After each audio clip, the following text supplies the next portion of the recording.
against flesh and blood, but against principalities, against powers, against the rulers of the darkness of this world, against spiritual wickedness in high places.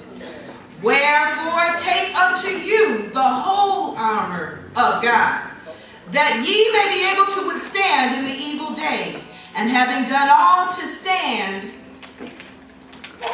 stand therefore, having your loins girt about with truth, and having on the breastplate of righteousness, and your feet shod with the preparation of the gospel of peace.